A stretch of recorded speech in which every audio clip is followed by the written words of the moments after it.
북저널리즘 위크엔드 시작합니다. 안녕하세요. MC 김혜림 에디터입니다. 네, 북저널리즘 신아람입니다. 북저널리즘 이현대입니다. 현재를 해설하고 미래를 전망하는 소식을 살펴보는 위크엔드, 이번 이슈는 신아람 에디터가 준비해 주셨습니다. 어떤 소식 준비해 주셨나요? 네, 저희가 아무렇지도 않게 지금 오프닝을 했지만 녹음을 시작했지만 네.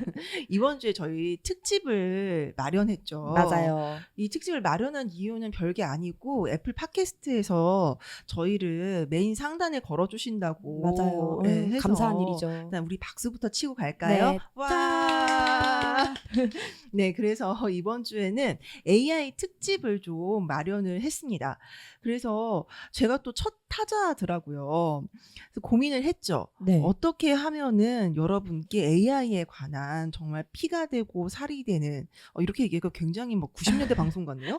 네, 그런 좋은 정보를 말씀을 드릴 수 있을까?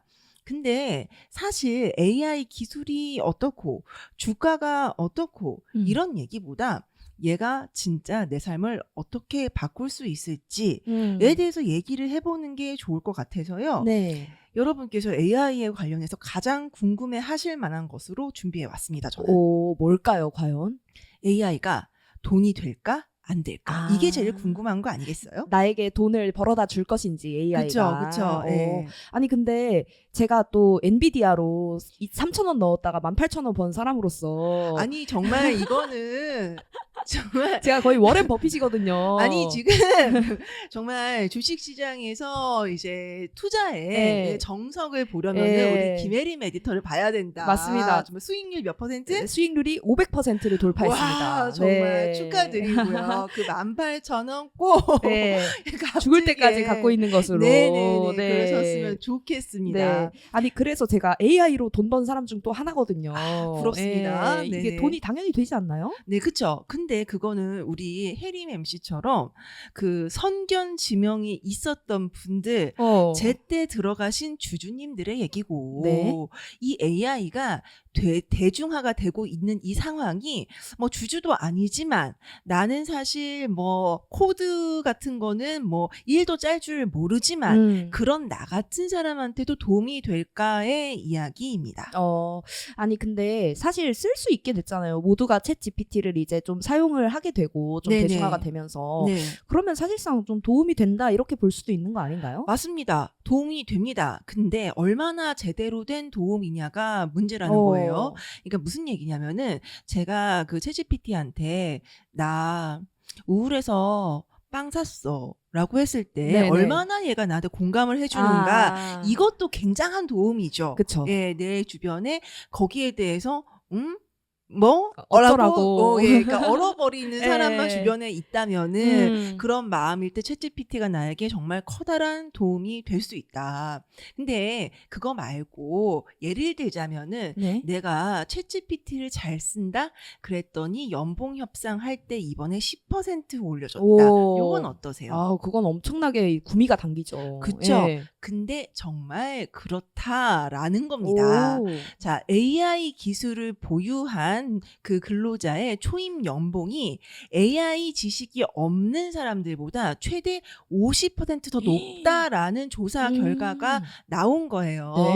자, 굉장히 전 세계적으로 요즘에 여기가 지금 제일 많이 관련해가지고 분석 자료 많이 내놓는 리서치 회사인 것 같은데 네. PwC 조사에 네. 따르면은 15개 국가에 5억 건의 구인 광고를 분석을 했다 그래요. 대단하네요. 근데 예. 이게 사실 90년대면은 그렇잖아요. 이제 사람이 그거를 노가다로 다 일일이 하고 그쵸. 있었겠지만 지금은 크롤링해서 AI 썼겠다 싶은 생각이 들기는 들죠. 네. 어쨌든 간에 5억 건의 구인 광고를 분석해 본 결과 이제 특히 미국에서 그런 게 경향이 미국 영국에 굉장히 이제 그런 경향이 두드러졌다고 하는데 네. AI 기술을 보유한 인재를 채용하는 광고인 경우에는 연봉이 평균 25% 더 높았고 그리고 영국에서는 14%가 더 높았다고 합니다. 네. 특히 이제 생성형 AI가 생산성을 굉장히 크게 향상시킬 것으로 기대되는 IT 분야, 재무, 마케팅, 법무부서 같은 경우에는 네네. 이 AI 기술을 갖고 있는 직원 같은 경우에는 초봉부터 이제 50%더 높았다. 이런 어. 결과가 나왔습니다. 꽤나 차이가 많이 나네요. 맞아요, 맞아요. 우리나라는요? 우리나라도 포함이 돼 있나요? 이게 안타깝게도 이번 PwC 조사에서 한국은 조사 대상에서 빠져 있습니다. 하지만 일단 미국하고 영국에서 이렇게 움직였다. 한국이라고 전혀 관계가 없을 거야라고 생각하기는 쉽지 않겠죠. 그렇죠. 그러니까 AI 기술을 보유하고 있던지 혹은 습득을 해서 동료보다는 내가 더 생산성이 높다. 그러니 내 연봉을 더 올려다오. 혹은 싫으신가요? 그럼 저는 더 나은 급여를 주는 곳으로 떠나가겠습니다. 할 수 있는 가능성이 우리나라에서도 있을 수 있다라고 이야기할 수 있을 거예요. 그렇죠.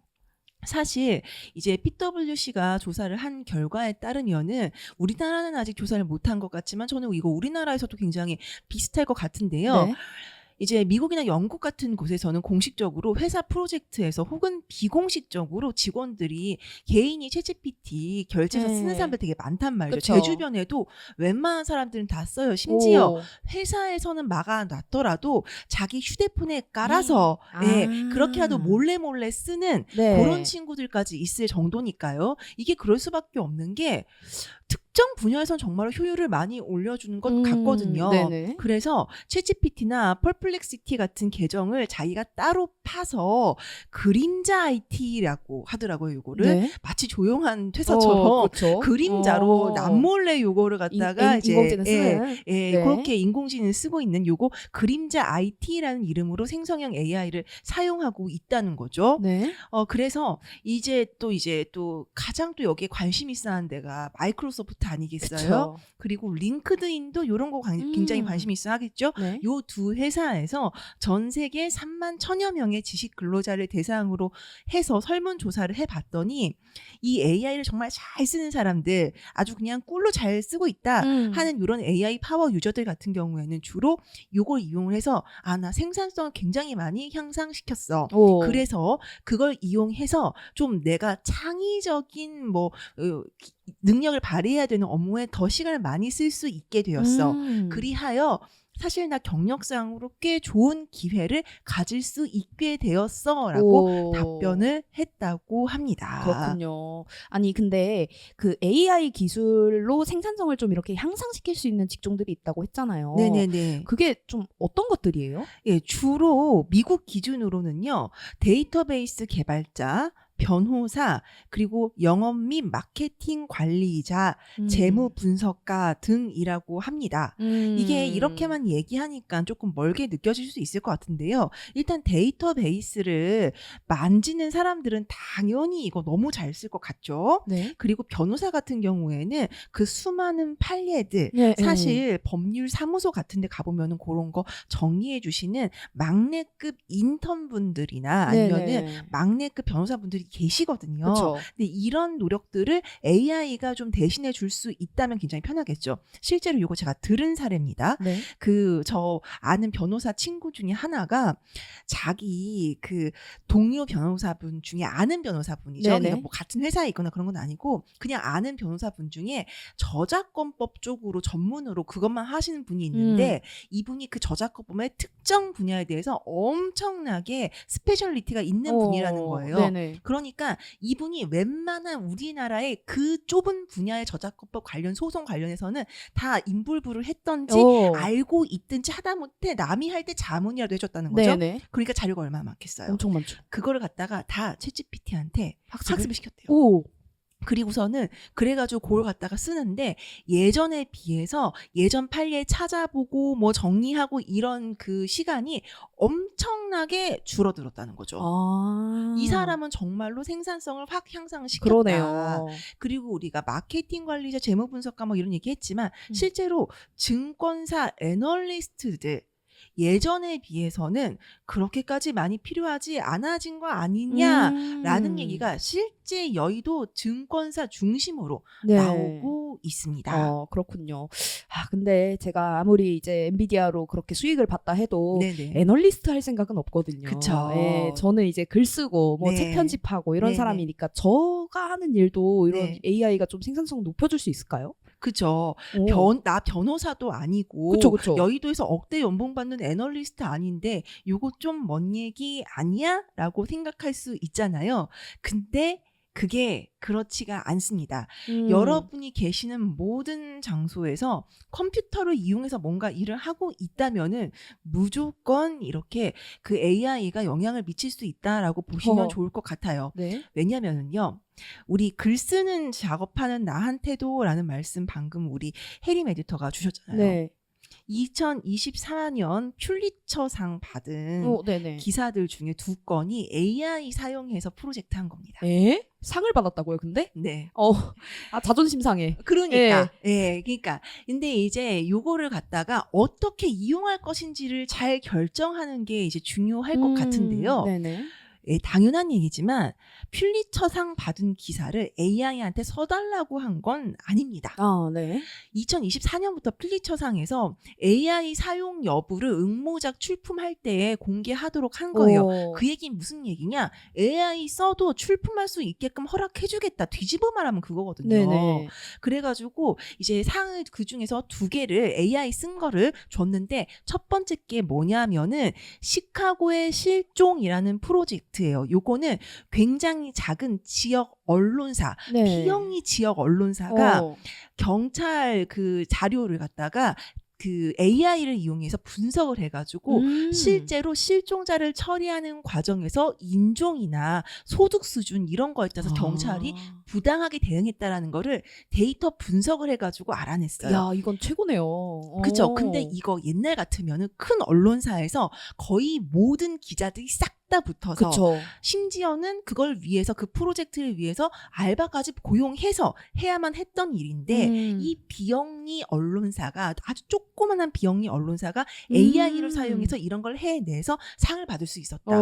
그러니까 작은 언론사도 이 AI를 사용하면 커다란 기회를 얻을 수 있게 되었다. 그렇네요. 라는 거고요. 또 다른 이제 상 받은 AI 프로젝트는 뭐냐? 이거는 뉴욕타임즈에서 받았는데요. 이게 국제 보도 부분에서 받았어요. 네. 뭐 했냐? 이번에 그 이스라엘하고 하마스 간의 전쟁이 가자 지구에서 일어나고 있잖아요. 네네. 근데 실제로 이스라엘이 가자 지구에서 이제 민간인들을 살상하는 행위를 많이 했는지 안 했는지 이거는 직접 목을 걸고 들어가서 옆에 폭탄이 떨어지는데 거기서 이제 뛰어다니면서 조사를 해야 될 거 아니에요? 그쵸. 그것도 전수조사가 되느냐? 안 되잖아요.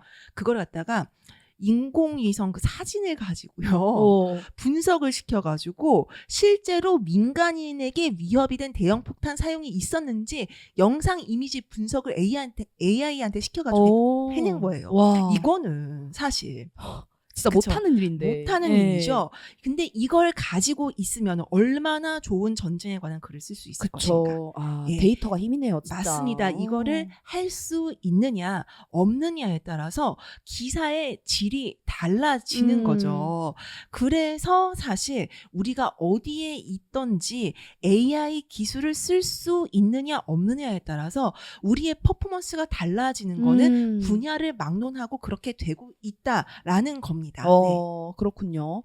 자, 어떠세요? 우리 이현대 에디터 같은 경우에는 제가 만약에 뭐 해오세요라고 했을 때 AI를 막 이용해가지고 결과물을 갖고 왔어요. 그럼 싫으실 것 같으세요? 어떨 것 같으세요?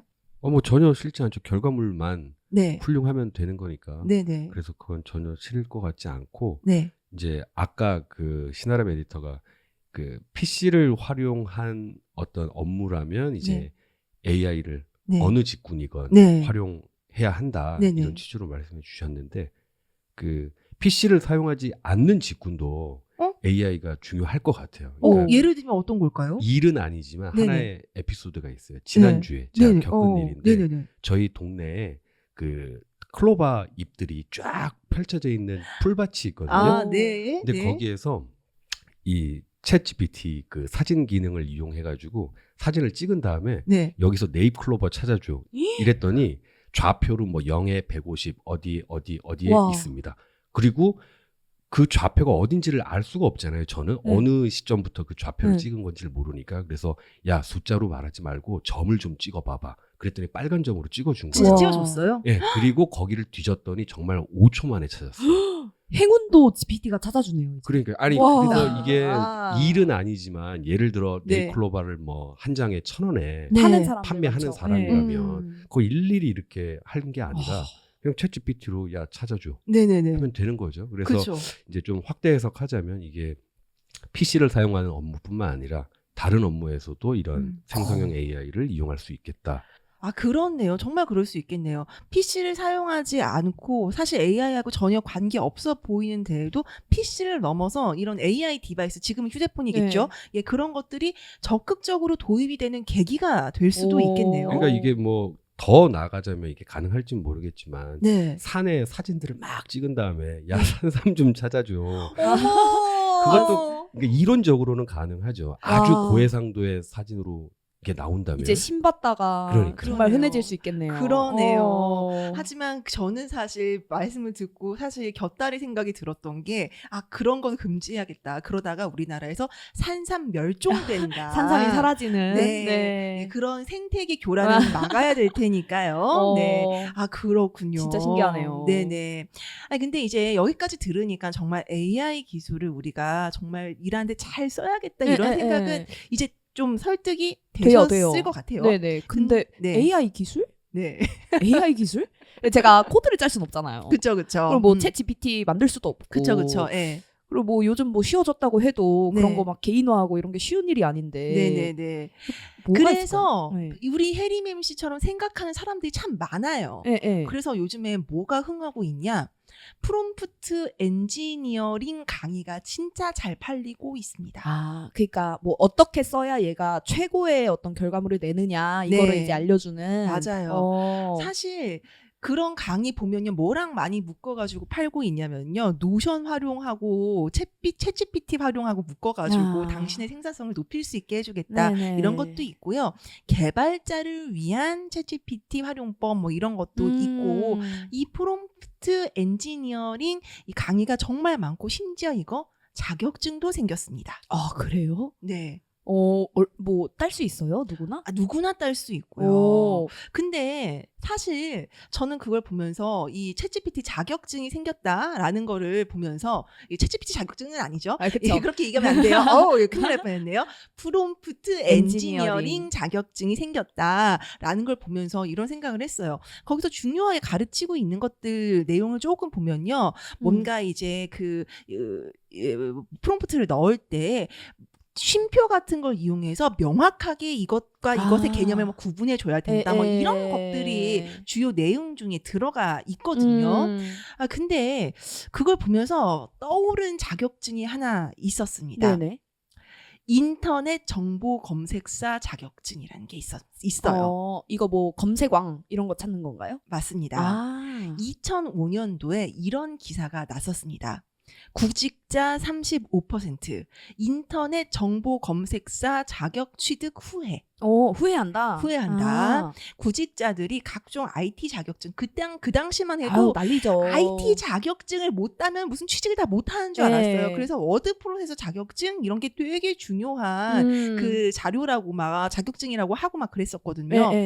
근데 이 인터넷 정보 검색사 자격증을 취득한 거를 구직자들이 제일 후회한다는 거예요. 이유를 살펴보니까, 아니 인터넷이 일상화가 되었는데 이 자격증이 그렇게 희소한 게 아니고 인정도 못 받고 돈만 버린 것 같고 내 시간만 버린 것 같다라는 거예요. 네. 근데 그게 뭘 가지고 이제 그 자격증을 따는 거냐면은 정말로 네이버에 뭐 검색해 보세요 이런 거 하는 거거든요. 아, 저 그거 옛날에 학교에서 했었어요. 초등학교 진짜요? 때 뭐 정보 사냥 대회라고 해요. 정보 사냥. 네, 제가 그거 진짜 못했거든요. 아, 정보를 사냥하는 거군요. 네, 그래가지고 뭐 정확한 결과를 찾는 그 능력을 또 봤었던 그 생각이 나는데. 아, 그렇군요. 이게 첫 시험이 1997년도에 있었거든요. 근데 사실 그때 그때로 치자면은 인터넷에서 뭔가 정보를 찾아낼 수 있다라는 것 자체가 너무 생경한 경험일 그쵸. 수 있고 그리고 그때까지만 해도 뭐 PC 통신은 어린애들 몇 명이나 깨작깨작 하던 거라고 생각할 때고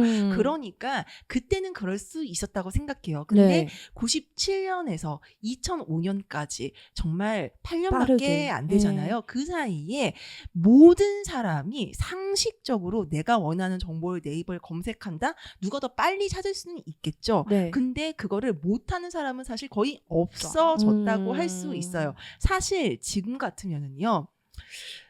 뭐 한 4살쯤 되시는 분한테 휴대폰 쥐어주면서 원하는 거 찾죠. 찾아봐 네. 하면은 다 찾잖아요. 네. 네, 그런 거라고 할 수 있죠. 근데 저 사실은 고백하건대 네. 이렇게 조금 해프닝에 가까워진 이 자격증 네. 강의 들어봤습니다. 그 인터넷 그 검색 자격사 자격증의 강의를 들어봤는데 네. 정확히는 그 자격사를 따기 위한 그 자격증 강의를 들은 게 아니고 네네. 예전에 제가 그 PD들을 다 모아놓고서는 네. 하는 무슨 이제 강의 프로그램 같은 게 있었어요. 거기서 여러분들이 자료를 쉽게 찾을 수 있도록 검색에 진짜 그 정수를 알려주겠다라는 강의 시간이 2시간짜리가 있었는데 네네. 심오했습니다. 뭘 가르치던가요? 지금은 당연히 사진 찍어서 챗GPT한테 네잎클로버 찾아줘 하면 찾아주지만 네. 그 당시에는 이미지 검색이라는 걸 하는 사람들이 맞죠. 없었단 좀 말이죠. 생경한 경험이었죠. 예, 근데 이미지 검색 어떻게 하면 된다. 아. 그 다음에 어디 지역에 있는 뭔가 찾고 싶으면은 뭐 위도 경도 그거 넣어가지고 하면 된다. 뭐 이런 것부터 시작해가지고 정말로 한층 한 끝 더 들어간 이제 그 검색 관련된 강의를 들은 적이 있었는데 심오하기는 심오해요. 네. 근데 사실 제가 회계사라고 한들 그거를 막 몇십만 원 주고서는 그렇죠. 예, 그 강의를 들어야 될까? 이거 검색하면은 이 내용조차 검색하면은 5분 만에 나올 텐데 그거죠. 그리고 예전하고 지금하고 또 달라진 게 검색어 자동 완성 서비스 같은 거 생겼잖아요. 지금은 사실 뭐라고 해야 될까요? 쑥떡같이 물어도 찰떡같이 답변해 주잖아요. 그쵸. 그만큼 기술 자체도 발달을 많이 했고요. 그러니까 사실 저는 이 프롬프트 엔지니어링 자격증이 어떻게 될지 예상은 할 수 없으나 점점점 저는 따지 않겠습니다. 나중에는 이게 좀 당연해지는 그런 시대가 오지 않을까라는 거예요. 다만 AI가 우리 삶에 어떻게 들어올지 그걸 좀 생각해 보자는 거죠. 네. 이미 대중화의 길을 가고 있다. 사실 챗GPT가 구글의 검색 서비스를 위협하고 있어라는 얘기 많이 들어보셨죠. 네네. 실제로 그걸 실현하기 위해서 오픈 AI가 정말 많은 언론사들과 미디어 파트너십을 확대하고 있어요. 돈을 엄청 내면서 말이죠. 네. 그런 변화들이 지금도 일어나고 있다라는 걸 생각해 보면은 사실 프롬프트 엔지니어링을 열심히 공부해서 자격증을 따겠어가 내 연봉을 사수하는 길이 아닐 수도 있다라는 거죠. 뭔가 답을 찾은 것 같았는데 네. 답을 바로 다시 빼앗아가 버리셔가지고 그럼 어떻게 해야 될까요? 이거 그냥 가만히 있으면 남들이 너무 빨리 가가지고 제 연봉 아무것도 아니게 될 것 같은데 이거 사수하려면 어떻게 해야 되죠? 자, 인터넷 검색 잘하는 친구들은 어떻게 잘하게 되었는가 생각해보면 쉬울 것 같은데 사실 이 말을 하면서 제가 이거 우리 해리맴 씨는 무슨 말인지 모를 수 있겠다는 생각이 들었어요. 왜냐면은 태어날 때부터 검색하면서 태어났으니까 우리 해리맴 씨는. 근데 저 같은 경우는 대학교 때도 검색 같은 거 안 하고도 레포트 쓰는 애들이 있었던 시대를 살았거든요. 그러니까 어떤 거냐 하면은요. 새로운 게 나오면은 신기해서 막 해보는 애들 있잖아요. 야, 도서관에서 찾아가지고 하는 게 더 빨라 라는 얘기를 들어도 근데 나 이거 일부러 써보고 싶어서 재밌어서 그렇게 해가지고 이거 해보면 뭐 이상한 게 더 찾아지게 될 수도 있잖아 라면서 이제 구글 검색해보고 네이버 검색해보고 구글에 이상한 논문이 나왔는데 야 우리 대학에는 없는 이런 논문이 나왔어 라고 이야기하는 애들은 훨씬 더 빠르게 검색 기술이라는 거를 받아들였다라는 걸 생각하게 되는 거죠. AI라는 것도 굳이 지금 사용할 필요는 없지만 나 AI 돌렸다가 다 표절 먹었어 라는 얘기 하더라도 네. 지금 당장 사용을 많이 해보는 게 어쨌든 중기적으로는 단기적으로 중기적으로든 조금 내 경쟁력을 높이는 데 도움이 될 것 같다라는 거고요. 네. 그 다음에 두 번째로 한국은행이 최근에 이런 그 조사 결과를 내놨어요. 그 사회적 기술이 많이 요구되는 직업일수록 AI 영향을 좀 덜 받을 것 같다. 근데 거기에 정말 이상한 게 의사 변호사가 들어있거든요. 오, 그래요? 근데 의사 변호사는 한국은행이 이전에 내놨던 보고서에서 AI 영향 되게 많이 받는다고 네, 했더니 네. 근데 뭐지? 한국은행도 지금 연구자에 따라 다른 것 같아요. 근데 그건 맞잖아요. 사회적인 어떠한 기술, 사람과 사람의 공감과 이해와 인지가 있어야지 좀 더 좋은 서비스를 제공할 수 있는 것들, 그런 것들은 사실 AI는 할 수 없는 부분이니까 네. 그런 것들을 좀 찾아보기 위한 노력을 하는 것도 좀 필요할 것 같아요. 그러니까 무슨 얘기냐 하면은요, 그래요. 그 아까 제가 얘기했던 그 특정 분야를 전문으로 하시는 그 변호사분도 네? AI 덕분에 이렇게 뭐라고 해야 되나 그 좀 더 빠르게 법률 내용 같은 걸 정리해가지고 생산성을 높이실 수 있게 됐으면은 그렇게 아낀 시간으로 고객의 이야기를 더 많이 들어주고 전후 앞뒤 사정을 더 많이 들어주려고 하는데 시간을 쓰면은 경쟁력을 높일 수 있다. 그렇네요. 남들도 AI는 다 쓰지만 그렇게 아낀 시간을 그분이 그렇게 쓴다면 그분의 그런 경쟁력이 올라가는 거다라고 얘기할 수 있을 것 같아요. 그래서 오늘 결론이 좀 뻔하게 나왔어요. 결론은 좀 뻔하게 나왔지만 그래도 AI는 당신의 경쟁력을 향상시켜 드립니다. 네. 열심히 써봅시다. 대신 그렇게 아낀 시간으로 뭘 할지는 각자 좀 생각해볼 부분입니다. 라는 겁니다. 그렇네요. 뭐 사실 AI라고 하면 굉장히 멀고 또 남의 일처럼 느껴지기 쉬운데 이걸 어떻게 우리의 일과 삶의 일부로 받아들이고 또 이걸 이용해서 어떻게 나아가야 할지 생각해보는 시간이었습니다. 북저널리즘 위크엔드는 북저널리즘 웹사이트와 애플 팟캐스트, 스포티파이, 네이버 오디오 클립 그리고 유튜브에서도 만나보실 수 있습니다. 그럼 내일도 위크엔드에서 만나요.